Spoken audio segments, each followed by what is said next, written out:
Picture this. It's 1966.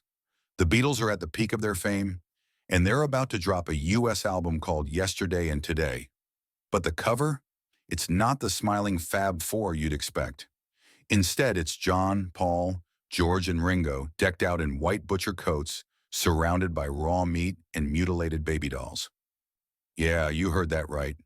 This is the story of the Beatles' Butcher cover, a bold, bizarre, and controversial moment in music history. So what's the deal with this creepy photo shoot? Let's dive in. On March 25th, 1966, the Beatles swung by a top-floor studio in Chelsea, London, to work with photographer Robert Whitaker. This wasn't your typical promo shoot. Whitaker had a vision, a surreal triptych, a three-part artistic statement about fame and humanity. Outtakes later published in his book, The Unseen Beatles, give us a peek into his plan. First, there's a shot of the band facing a woman with her back turned, hands raised, holding sausages symbolizing an umbilical cord, proof they were born human, not gods.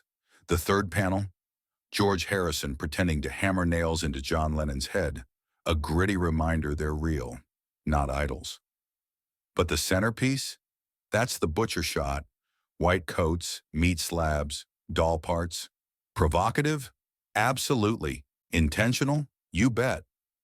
Fast forward to June 1966. Capitol Records picks the butcher photo for Yesterday and Today, a US-only compilation. It's already been teased in British ads for Paperback Writer, so why not? But here's the catch. America wasn't ready. Record retailers flipped out.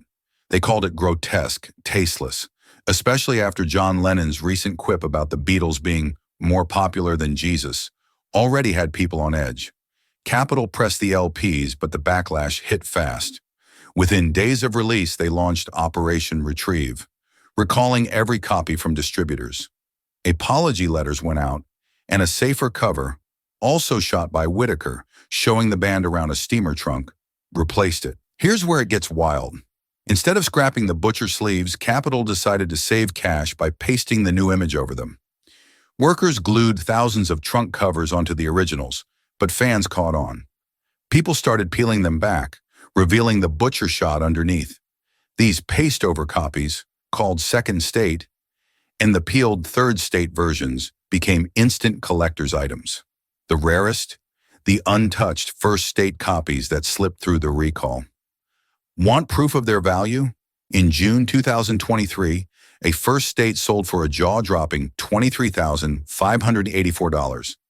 A Second State fetched $1,499 just last month, February 21st, 2025, while a Third State went for $3,249 around the same time. Today, those unpeeled First States, especially stereo pressings, can still hit the tens of thousands at auction. The controversy turned a PR nightmare into a vinyl goldmine. So was this the Beatles trolling the world? Not quite. Whitaker later said the shoot was his brainchild, a satire on fame's absurdity and the band's mass adulation.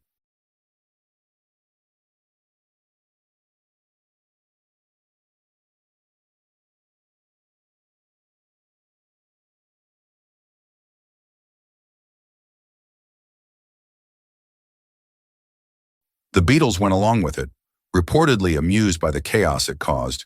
Paul McCartney allegedly loved the edge, calling it a break from their clean-cut image. But Capitol? They saw a disaster. In hindsight, it's a snapshot of 1966, the Beatles pushing boundaries, testing their invincible status, while the industry scrambled to keep up. The butcher cover's legacy lives on. It's a symbol of the Beatles' shift from mop-top darlings to experimental artists, right before Revolver and Sgt. Pepper's changed everything.